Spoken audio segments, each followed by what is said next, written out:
وعلى آله وأهل بيته الطيبين والطاهرين والمعصومين أجمعين، خصوصا على سيدنا غوث الأعظم على جده نبينا عليه الصلاة والسلام. فقد قال الله تعالى في كلامه المجيد وفرقان الحميد. معزز सामीन किराम, আজকে ঐতিহাসিক 18 জিলহজ খুমে গাদির নামক জায়গায় হুজুরে পাক সাল্লাল্লাহু আলাইহি ওয়াসাল্লাম বিদায় হজে শেষ লগ্নে একটি ভাষণ প্রদান করেছিলেন। আর সেই ভাষণের মূল তাৎপর্য, মূল লক্ষ্য উদ্দেশ্য ছিল যে রাসূল পাক সাল্লাল্লাহু আলাইহি সাল্লাম পর্দা নেওয়ার পরে এই ধরাধামে, এই কুল কায়নাতের মধ্যে ইমামাত জারি কার মধ্যে থাকবে, সেটাকেই হুজুর পাক সাল্লাল্লাহু আলাইহি সাল্লাম এই 18 জিলহজ গাদিরে খুম নামক স্থানে প্রায় 1,24,000 সাহাবীদের সম্মুখে প্র্যাকটিক্যালিভাবে দেখা দিয়ে গিয়েছিলেন। যে দিবসটাকে বলা হয় মাওলার অভিষেক দিবস। আমরা আজকে ভাগ্যবান যে মহান আল্লাহ রাব্বুল আলামিন আমাদের আপনাদেরকে যাচাই বাছাই করে এই খুমে গাদির মাওলার অভিষেক দিবস পালন করার জন্য খানকায়ে কাদরিয়া সাটিয়াকোল আঞ্জুমানে কাদরিয়া কর্তৃক পরিচালিত আওলাদে রাসূল পাক সাল্লাল্লাহু আলাইহি ওয়াসাল্লামের কদম স্পর্শিত জায়গা হাজির হওয়ার তৌফিক দান করলেন। এজন্য আমরা সবাই বলি আলহামদুলিল্লাহ। আমাদের আকা মাওলা হুজুর পাক কিবলা ও কাবা ও তানার পবিত্র পূর্বপুরুষ আর আওলাদ আহলে বাইত কিবলা ও কাবা তানাদের প্রত্যেকেরই কদম যুগরে জানাই ভক্তিপূর্ণ কদম বসি সেজদা আরজু করো। আজকে আমি একটি হাদিস পাক আপনাদের মাঝে তুলে ধরব। সেটা হলো এই যে খুমে গাদিরের মধ্যে যে মাওলা আলী আলাইহিস সালামকে যখন মাওলা হিসাবে রাসূল পাক সাল্লাল্লাহু আলাইহি সাল্লাম স্বীকৃতি দিলেন, পরিচয় করিয়ে দিলেন, তখন হযরতে আবু বকর এবং ওমর রাদিয়াল্লাহু তাআলা আনহু বিশিষ্ট অসংখ্য সাহাবী কিরাম মাওলা কায়নাত পাককে অভিনন্দন জানিয়েছিলেন এবং মাওলা হিসাবে গ্রহণ করেছিলেন। তো তারই একটি হাদিস পাক, এই হাদিসখানা নেওয়া হয়েছে ইমাম আহমদ ইবনে হাম্বল আল মুসনাদ ৪র্থ খণ্ড ২৮১ পৃষ্ঠা, ইবনে আবি শাইবা আল মুসান্নাব ১২তম খণ্ড ৭৮ পৃষ্ঠা, হাদিস নং ১২,১৬৭। হাদিসখানার রাবি হচ্ছে হযরতে বারা ইবনে আযিব রাদিয়াল্লাহু তাআলা আন ক্বালা কুন্না মা রাসূলুল্লাহ সাল্লাল্লাহু আলাইহি সাল্লাম সাফারি ফানাযালনা বিগাদির খুম ফানুদিয়া ফিনা সালাতাল জামিআতান ওয়া কুসিহা লি রাসূলিল্লাহি সাল্লাল্লাহু আলাইহি সাল্লাম তাহাতা শাজারাতাইন ফাসাল্লাইত যুহুরা ওয়া খাযা বিআদি আলী ইন আবি তালিব আলাইহিস সালাতু ওয়াস সালাম ফাকালা আসলামতুম আলাস্তুম তা'লামুনা আন্না আওলা বিল মুমিনিনা মিন আনফুসিহিম ক্বালু বালা ক্বালা আলাস্তুম তা'লামুনা আন্না আওলিয়া বিকুল্লা মুমিনিন মান নাফসিহি ক্বালু বালা ক্বালা ফাখাযা বিআদি আলী ইন فقال من كنت مولاه وعلي مولاه আল্লাহুম্মা ওয়া আলিমান ওয়া আলাহু ওয়া আলিমান আদাহু ক্বালা হাল ফালাকিহু উমার বাদা যালিকা ফাকালা লাহু হানিয়াম ইয়া ইবনে আবি তালিব আলাইহিস সালাতু ওয়াস সালাম আসবাহতা ওয়া আমশাইতা মাওলা ইয়া কুল্লা মুমিনিন ওয়াল মুমিনাত রাহুল আহমাদু ওয়া ইবনে আবি শাইবা। এই হাদিস খানা অনেক বড় হাদিস। তো এই হাদিসের সার কথা হলো এই যে হযরত বারা ইবনে আযিব রাদিয়াল্লাহু তাআলা আনহু তিনি বলেন, একদা আমরা দয়াময় রাসূল পাক সাল্লাল্লাহু আলাইহি সাল্লামের সাথে ভ্রমণরত অবস্থায় ছিলাম। পথের মধ্যে আমরা গাদিরে খুম উপত্যকা অবস্থান করলাম। নামাজের জন্য আজান দেওয়া হলো। রাসূল পাক সাল্লাল্লাহু আলাইহি সাল্লামের জন্য দুটো বৃক্ষের নিচে পরিষ্কার করা হলো। তিনি সেইখানে জোহরের নামাজ আদায় করলেন। অতঃপর তিনি মাওলা আলী কারামাল্লাহু ওয়াজহু এর হাত তুলে ধরে বললেন, আমি মুমিনদের নিকট তাদের জীবনের চেয়েও নিকটবর্তী, তোমরা কি তা জানো না? উপস্থিত সকলেই সমস্বরে বললেন, অবশ্যই। তিনি পুনরায় জিজ্ঞাসা করলেন, তোমরা কি জানো না যে আমি প্রত্যেক মুমিনের কাছে তার জীবনের চেয়েও নিকটবর্তী?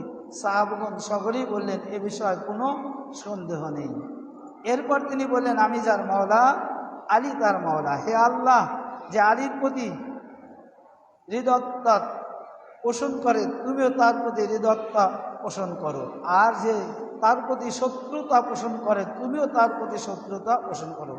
বর্ণনাকারী বলেন, এই ঘটনার পর হযরত ওমর রাদিয়াল্লাহু তাআলা মাওলা আলী আলাইহিস সালামের সাথে সাক্ষাৎ করলেন। তিনি বললেন, স্বাগতম হে ইবনে আবু তালিব, হে ইবনে আবু তালিব, আপনি সর্বময় জন্য সকল মুমিনের মাওলা ঘোষিত হয়েছেন। তাহলে দেখেন যে আসলে যে মাওলা হযরতের আলী আলাইহিস সালাম পাককে যখন মাওলাইয়াত হিসেবে ঘোষণা করলেন এবং হুজুর পাকের এই কথা শোনার সাথে সাথে হযরতে ওমর তিনি কি করলেন, হযরতে আলী আলাইহিস সালামকে মোবারকবাদ জানালেন। এরকম অসংখ্য হাদিস রয়েছে।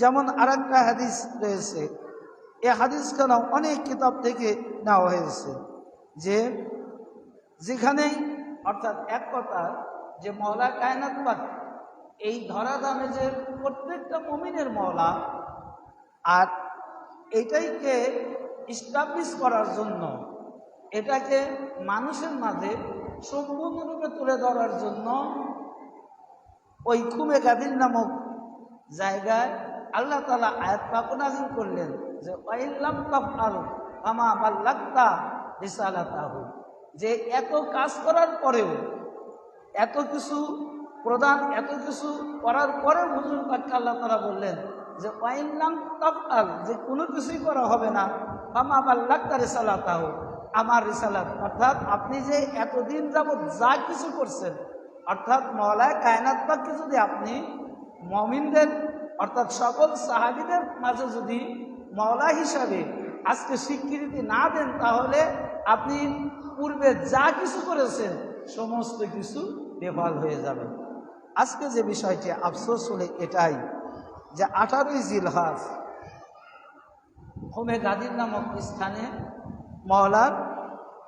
মাওলাইয়াত ঘোষণা করলেন হুজুর পাক সাল্লাল্লাহু আলাইহি সাল্লাম। আর এই 18ই জিলহজের পরে রবিউল আওয়ালে 12 তারিখে হুজুর পাক কি করলেন, এই ধরাধাম থেকে পর্দা নিলেন। তাহলে মাত্র কতদিন ব্যবধান ছিল? 2 মাস 23 দিন, অর্থাৎ 18ই জিলহজ থেকে 12ই রবিউল আওয়াল পর্যন্ত 2 মাস 23 দিন মাঝে অতিবাহিত হয়েছে। তো এই 2 মাস 23 দিনে দেখেন সাহাবারা কি করলেন, যারা হুজুর পাকের সাথে জোহরের নামাজ পড়লেন, যে হাদিসের ভাষ্য অনুযায়ী হুজুর পাকের সাথে তানারা মাওলা আলী আলাইহিস সালামকে মাওলা হিসাবে হুজুর পাক থেকে তানারা গ্রহণ করে নেওয়ার পরে 2 মাস 23 দিন না যেতেই তানারা ভুলে গেলেন। আসলে ভুলে যায়নি, ওটা তাদের স্মরণ ছিল, কিন্তু রাসূল পাক যে রাস্তা দেখা দিয়ে গেলেন, রাসূল পাক যে ভাবে এই দুনিয়াটা পরিচালিত হবে, যার হাতে এই দুনিয়ার পরিচালনার পুরো দায়িত্ব থাকবে, অর্থাৎ তাকে তাঁরা বাদ দিয়ে দিলেন। কিভাবে? 2 মাস 23 দিনের মাঝে যখন হুজুর পাক সাল্লাল্লাহু আলাইহি সাল্লাম কি করলেন? যখন পর্দা নিলেন। তো হুজুর পাক সাল্লাল্লাহু আলাইহি সাল্লাম কিন্তু শুধু এখানে আরো কিছু ঘটনা রয়েছে এই পর্দা নেওয়ার দিন।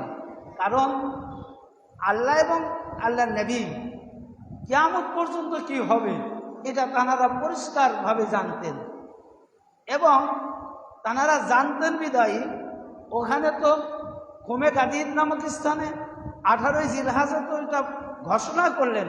তারপরেও হুজুর পাক সাল্লাল্লাহু আলাইহি সাল্লাম যখন একবারে মুমূর্ষু অবস্থায় হয়ে গেলেন, মানে শরীয়তের দৃষ্টিকোণ অনুযায়ী হুজুর পাক সাল্লাল্লাহু আলাইহি সাল্লাম যখন পর্দা নেবেন, সেই পর্দা নেওয়ার পূর্বেও তিনি সাহাবীদের কাছে কাগজ আর কলম চেয়েছিলেন।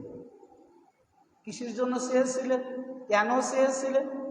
যে এমন একটা কিছু হুজুর পাক চেয়েছিলেন যে এমন একটা কিছু আমি করে দেব যাতে আমার পরে আমার উম্মতদের মধ্যে কোনো বিভ্রান্তি সৃষ্টি না হয়, যাতে আমার পরে আমার উম্মতেরা আমি এমন কিছু বিধিবিধান তৈরি করে লিখিত আকারে দিয়ে যাব যাতে আমার উম্মতেরা কি করে ওই বিধিবিধান আঁকড়ে ধরে কিয়ামত পর্যন্ত আমার উম্মতেরা যাতে থাকতে পারে। কিন্তু আফসোসের বিষয় হলে এটাই যে দেখেন আজকে আমরা কোন জায়গায় কোন প্ল্যাটফর্মে কাদেরকে প্রশংসা করছি, আর কাদেরকে আমরা আজকে এই প্ল্যাটফর্মে, যাদের জন্য এই প্ল্যাটফর্ম, যাদের জন্য ইসলাম, তাদের কথা কিন্তু আজকে মসজিদে মেম্বারে কোথাও নেই।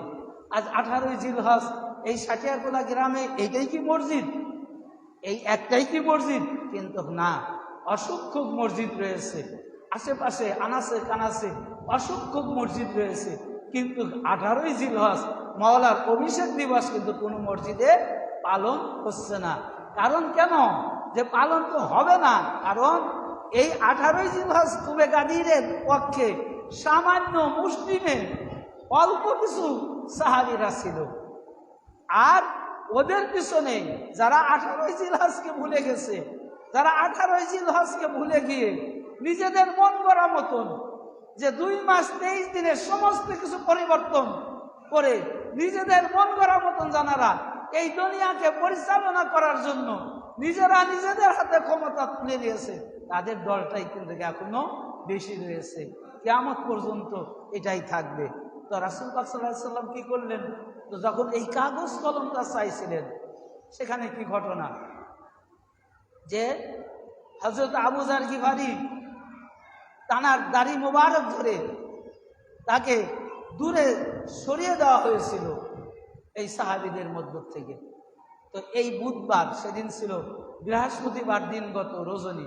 আজকে আমরা সপ্তাহের শেষ দিন রজনীতে যে আমরা রাত্রি ইবাদত করতে চাই, যে অনেকেই বলি এটা শুক্রবার জুম্মার দিন, জুম্মার রজনী, এই জন্যই রাতের ফজিলত বেশি। আসলে মূল মারেফত তা নয়, ওটা জুম্মার রজনীর জন্য মারেফত, ওর হাকিকাত ওর মর্যাদা বেশি এই জন্য নয় যে ওই দিন থেকে ওই সাহাবী, যে সকল সাহাবীরা হুজুর পাকের নিকটে কাগজ আর কলম দিতে পারে নাই, তানাদের মনের মধ্যে ক্ষোভ ছিল, তানাদের মনের মধ্যে ব্যথা ছিল, তানাদের মনের মধ্যে দুঃখ ছিল, তানারা প্রত্যেকটা বৃহস্পতিবার দিনগত ওই জুম্মার রজনী আসলে তানারা আল্লাহর দরবারে ইবাদত বন্দেগী করে কাটাতেন, আর এই প্রার্থনা করতে যে হে রব্বুল আলামিন, যে রাসূল পাক সাল্লাল্লাহু আলাইহি সাল্লাম এমন কি যেন দিতে চেয়েছিলেন যেটার থেকে আমরা বঞ্চিত হলাম। আর সেই দিনটা ওই সাহাবীদেরকে সুন্নত, সেই সাহাবীরাই এই বৃহস্পতিবারের দিনগত রজনী অর্থাৎ শুক্রবার জুম্মার রজনীতে ওই সাহাবীরা ইবাদত করত, এইটা মনে করে যে রাসূল পাক কি যেন দিতে চেয়েছিলেন, রাসূল পাক কি উপদেশ দিতে চাইলেন, কিন্তু আফসোস আমরা সেটা পেলাম না। যার কারণে আজকে সাহাবীরা ওই দিনটাকে স্মরণ করতেন, শোকের দিন হিসাবে পালন করতেন। আর এই কারণে আজও আমরা ওই দিনটা, ওই রজনীটা পালন করি, কিন্তু ওই শোক হিসাবে পালন করি না। আমরা পালন করি কি, যে জুম্মার রজনী রহমতের রজনীর জন্য। তো সম্মানিত হাজিরিন, আজকে দেখেন যে আল্লাহ তাআলা সূরা ইউনূসের 58 নং আয়াতের মধ্যে একটি আয়াত পাক নাজিল করলেন। সেই আয়াত পাকের মধ্যে আল্লাহ তাআলা ঘোষণা করে দিলেন কি, যে কুল বিফাদলিল্লাহি, যে তোমরা আনন্দ করো, ঈদ হিসাবে গ্রহণ করো। কোন দিন? যেদিন আমি কি করেছি, তোমাদের মধ্যে আমার কোনো নিয়ামত যেদিনে আসবে, অর্থাৎ আমার কোনো নিয়ামত তোমাদের মাঝে যে দিনের মধ্যে আগমন করবে, তোমরা কি করবে, ওই দিনটাকে তোমরা ঈদের দিন হিসাবে তোমরা গ্রহণ করবে। এটা কার কথা? আল্লাহ তাআলার কথা। আল্লাহ রাব্বুল আলামিন তিনি বলেছেন। এটা কিন্তু আমাদের কোনো তরিকাতের কিতাব থেকে এটা কিন্তু আমরা নেই নাই। এই কথাটা পুরা রব্বুল আলামিন তিনি কুরআন পাকের আয়াতের মধ্যে সূরা ইউনূসের 58 নং আয়াতের মধ্যে এটা স্পষ্টভাবে বলে দিলেন, কুল বিফাদলিল্লাহি ওয়া বিরাহমাতিহি ফাবিযালিকা ফাল ইয়াফরাহু হুয়া খায়রুম মিম্মা ইয়াজমাউন। যে আমার নিয়ামত যেদিনে তোমাদের মাঝে আসবে, আমার কোনো নিয়ামত, আমার কোনো রহমত যেদিন তোমাদের মাঝে আসবে, তোমরা কি করবে, ওই দিনটাকে তোমরা ঈদের দিন হিসাবে গ্রহণ করবে। আর ওই দিনটা ঈদের দিন হিসাবে গ্রহণ করাটা কিরকম, যে দুনিয়ার মধ্যে তোমরা যত ইবাদত করবে আল্লাহ রাজি খুশি করার জন্য, সকল ইবাদতের চেয়ে শ্রেষ্ঠ ইবাদত হবে আমার নিয়ামত নাজিলের দিনটাকে তোমরা যদি ঈদ হিসাবে গ্রহণ করে নাও।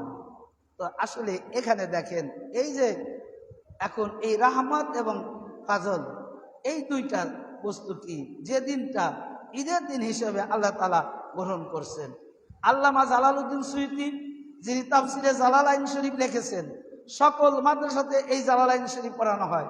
বিশেষ করে ফাজেল ক্লাসে প্রথম পাঠ্য অর্থাৎ তাফসির যে ফাজেল ক্লাসে পড়ানো হয় জালালাইন, সেই তাফসিরের মধ্যে অর্থাৎ সেই জালালউদ্দিন সুয়ুতী তার আরেকটি কিতাব দুররে মানসুর, এর মধ্যে তিনি উল্লেখ করেছেন যে বিফাদলিল্লাহ ওয়া বিরাহমাতিহি, অর্থাৎ বিফাদলিল্লাহ আল্লাহর ফজল হচ্ছে হুজুর পাক, বিরাহমাতিহি এবং আল্লাহর রহমত হচ্ছে মাওলায়ে কায়নাত পাক হযরতে শেরে খুদা আলী আলাইহিস সালাতু ওয়াস সালাম পাক।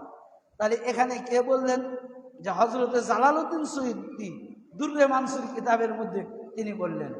এবং এই আয়াতে এই দুইটা নিয়ামতের সময় ঈদ বা আনন্দ করতে স্বয়ং আল্লাহ বলেছেন, যার কারণে সকল নবীর নবী ইমামুল আম্বিয়া আগমনের দিনে আমরা 12 রবিউল আওয়াল এর দিনকে ঈদের দিন পালন করি। এবং মাওলানা কায়নাত পাক যে দিনে জন্মগ্রহণ করেছেন, আর এই 18 জিলহজ অর্থাৎ মাওলানা কায়নাত পাকের মাওলাইয়াত যেদিনে তিনি প্রাপ্ত হয়েছেন, এই দিনটাও আনন্দের দিন হয়েছে। এখন দেখেন যে এই দিনটা আমরা কেন এটা করব না, যে আল্লাহ তাআলা বলেছেন হুয়া খায়রুম মিম্মা ইয়াজমাউন। আজকে মাওলানা কায়নাত পাকের এই আগমনের দিন ঈদ হিসাবে গ্রহণ করা, ঈদ হিসাবে মানা কত বড় নিয়ামত। যে আমরা 5 ওয়াক্ত নামাজ আদায় করি আল্লাহর ফরজ, কেন? আল্লাহর রেজাবন্দি হাসিল করার জন্য, আল্লাহর নৈকট্য লাভ করার জন্য।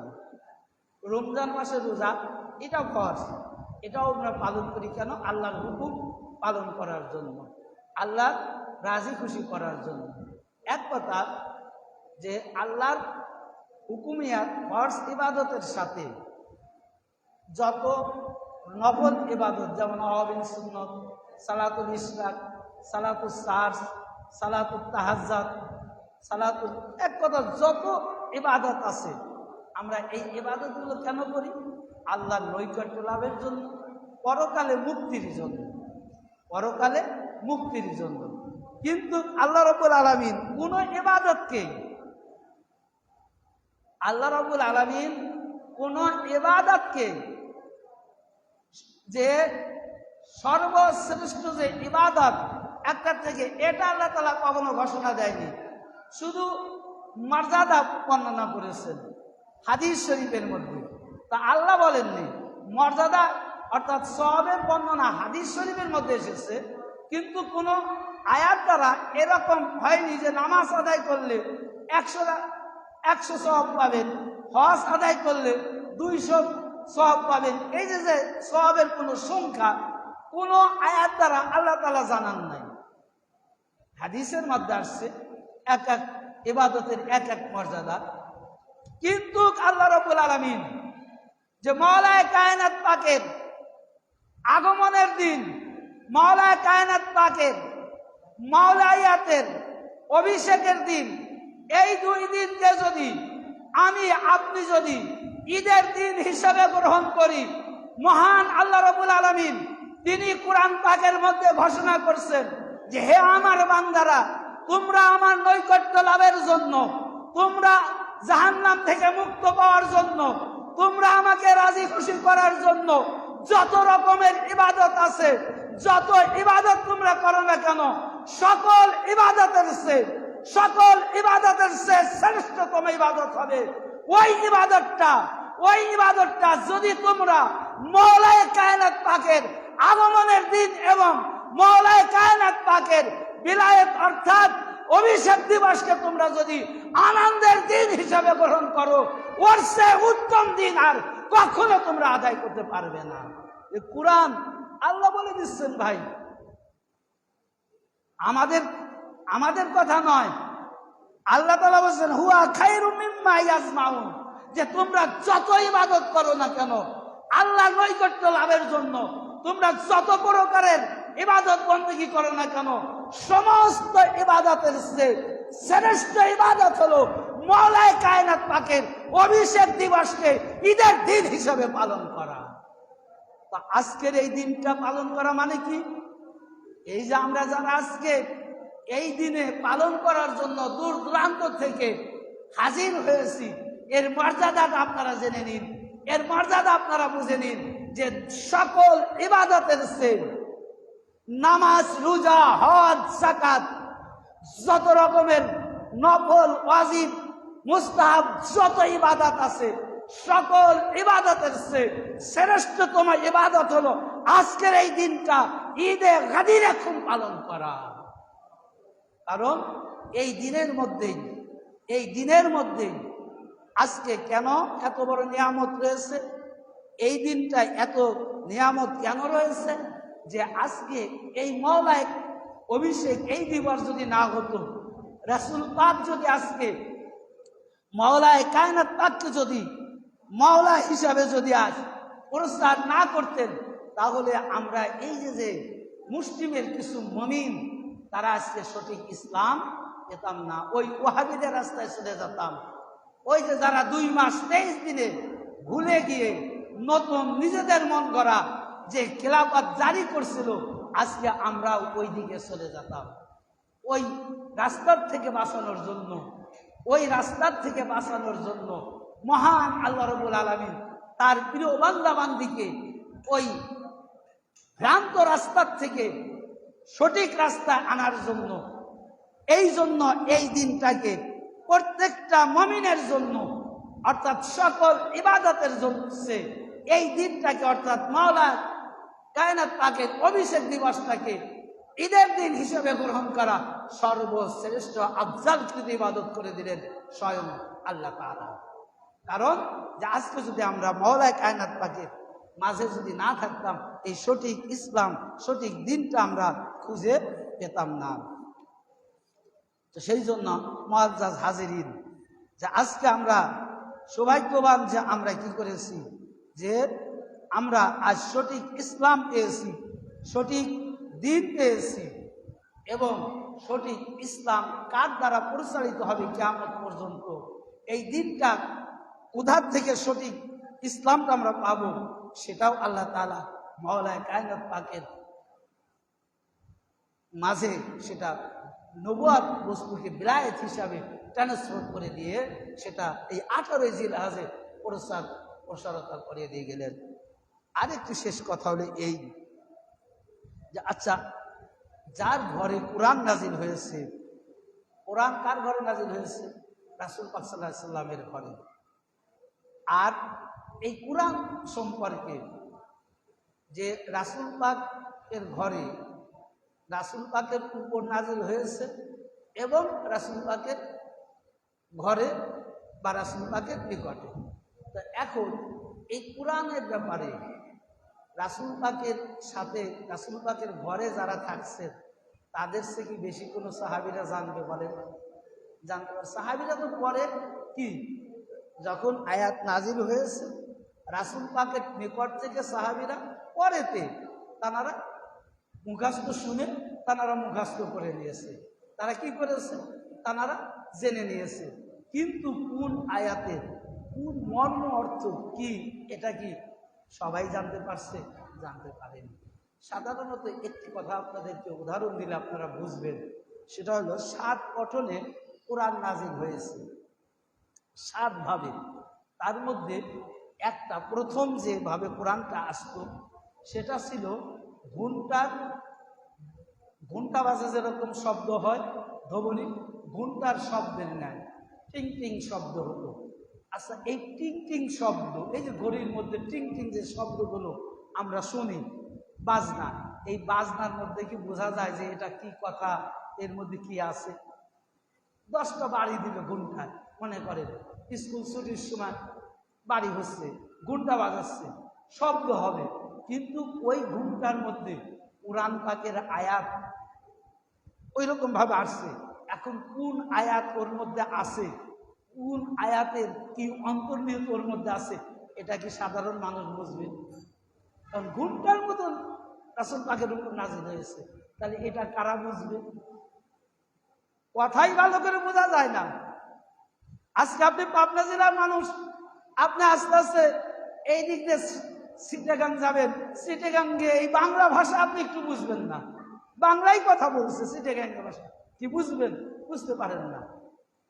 তা আপনি বাংলাদেশের মানুষ, একই দেশের মানুষ, আপনি বাঙালি হয়ে আর এক বাঙালির কথা বুঝতে পারেন নাই। তো আল্লাহ তাআলা যেখানে কোনো ভাষা প্রেরণ করেননি, কোনো শব্দ প্রেরণ করেননি, কোনো বাক্য প্রেরণ করেননি, শুধু ঘুন্টার ধ্বনির শব্দ প্রেরণ করেছে, তো এই শব্দ থেকে কি হবে এটা আল্লাহর নবী এবং নবীর আলে রাসূল ছাড়া আর কেউ পৃথিবীর মধ্যে বোঝেনি, বুঝার কোনো ক্ষমতা নেই।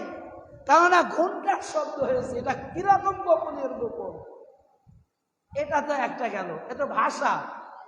আপনার কাছে বসে আমি কথা বলবো, মোবাইলে কথা বলতেছি, আমার কথা আপনি বুঝতে পারছেন, কিন্তু আমার কাছে যিনি যে কথা বলছে এটাকে আপনি বুঝতে পারবেন কি বলতেছে? আপনি কি কোনো শব্দ পাবেন?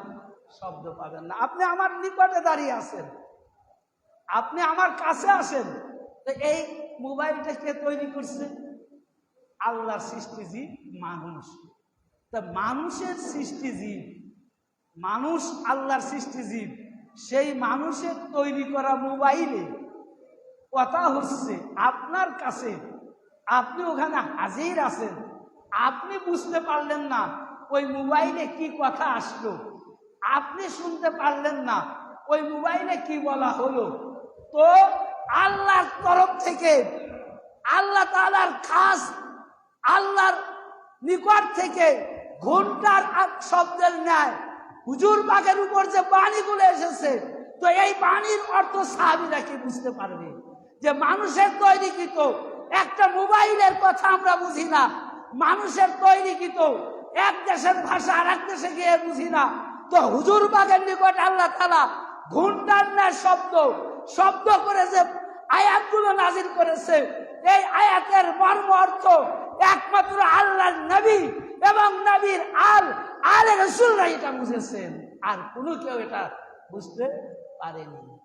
তো সেই জন্য কোরআনের ভাষা বুঝা একমাত্র নবীর আওলাদ এবং নবী ছাড়া, নবী এবং নবীর আওলাদ ছাড়া কোরআনের ভাষা কেউ সঠিকভাবে বুঝতে পারে নাই, কিয়ামত পর্যন্ত পারবে না, কিয়ামত পর্যন্ত পারবে না।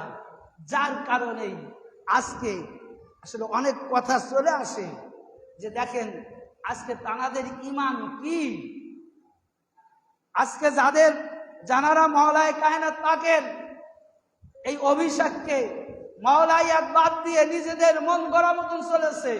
তানাদের আকীদাটা কি দেখেন। শেষ কথাটা আমি আকীদার কথাটা বলেই আমি আমার ওয়াজ শেষের দিকে নিয়ে যাব। যে কোরআন পাক আল্লাহ তাআলা নাজিল করেছেন, আল্লাহ নাজিল করেছে কিনা? আল্লাহ নাজিল করেছে। আল্লাহ কোরআন পাকের মধ্যে আয়াত পাক নাজিল করে স্পষ্টভাবে জানিয়ে দিলেন যে কোরআন যেহেতু আমার বাণী, আর এই কোরআনকে হেফাজত করা, রক্ষা করার দায় দায়িত্ব সম্পূর্ণ আমার। কে?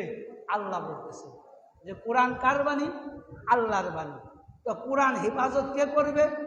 আল্লাহ করবে। আল্লাহ বলতেছে তো ইয়ামামার যুদ্ধে, ইয়ামামা নামক একটি জায়গায় যুদ্ধ হলো একটা, অর্থাৎ একজন ভণ্ড নবীর আবির্ভাব হয়েছিল।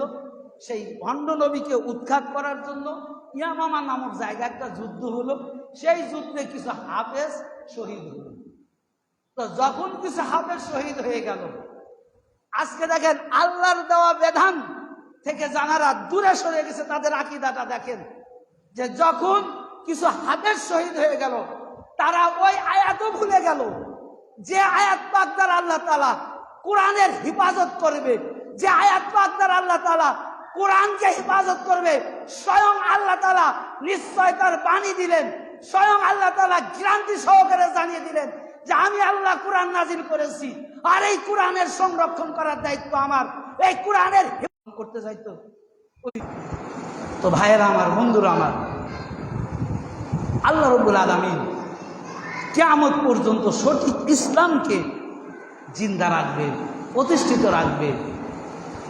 আর এই ইসলাম থাকবে কোরআন ওয়ালাদের। এই জন্য মাওলানা কায়নাত পাক সিফফিনের যুদ্ধের মধ্যে বলেছিলেন, আজকে জানার অভিষেক দিবস, তিনি বলছিলেন যে তোমরা যুদ্ধ চালিয়ে যাও। সিফফিনের যুদ্ধে যে তোমরা যুদ্ধ চালিয়ে যাও। মুআবিয়া ওরা যে বর্ষার মাথায় যে কোরআন বেঁধে তোমাদের সম্মুখে উত্তোলন করেছে, ওটা সাধারণ কাগজের কোরআন, আর আমি হলাম না থেকে কোরআন। মাওলানা কায়নাত পাক তিনি বলেছেন আমি হলাম কি কোরআন? না থেকে কোরআন। আল্লাহ রাব্বুল আলামিন কিয়ামত পর্যন্ত এই কোরআনকে সংরক্ষণ করবেন এই না থেকে কোরআনের মাধ্যম দিয়ে। যাদের পরিবর্তন করা যাবে না, যারা একজন চলে যাবে আবার ওই বস্তু আরেকজনের মধ্যে দিয়ে যাবে। আমি চলে যাব, এই কিতাবটা কি করবো? আরেকজনের কাছে দিয়ে গেলে কোরআন, এই কিতাব পরিবর্তন হবে? কখনো পরিবর্তন হবে না। যেমন কিতাব তেমনই থাকবে, কারণ যে এই কিতাবটাই আমি দিয়ে গেছি। তো ঠিক কোরআন কিয়ামত পর্যন্ত একজন পর্দা নিবে, আরেকজনের মাঝে দিয়ে যাবে। তো রাসূল পাক সাল্লাল্লাহু আলাইহি সাল্লাম পর্দা নেওয়ার সময় কোরআন রেখে গেলেন মাওলা আলী আলাইহিস সালাম আগের কাছে। মাওলা আলী আলাইহিস সালাম হতে শুরু করে কিয়ামত পর্যন্ত এই কোরআন একজনের থেকে আরেকজন, একজন থেকে আরেকজন, এইরকম ভাবে এই দুনিয়াতে না থেকে কোরআন জারি থাকবে। তো আজকে যেন আমরা সবাই সেই মহান আল্লাহ রাব্বুল আলামিনের কাছে, আমার হুজুর পাক তানার কাছে আমাদের প্রার্থনা থাকবে, আমরা আজকে সেই না থেকে কোরআন, আলে রসুল, আওলাদে রসুলকে আমরা আমাদের মুর্শিদ হিসাবে পেয়েছি। এই জন্য আমাদের ভাগ্য সবাই সুনসিব হয়েছে। আমরা প্রত্যেকেই যেন আমার হুজুর পাকের কদম পাকের ধূলিকণা হয়ে এই দুনিয়ার জিন্দেগির থেকে যেন আমরা শেষ বিদায় নিতে পারি। সবাই বলুন আমিন। আমা তাওফিক ইল্লা বিল্লাহ। আসসালামু আলাইকুম ওয়া রাহমাতুল্লাহি ওয়া বারাকাতুহু।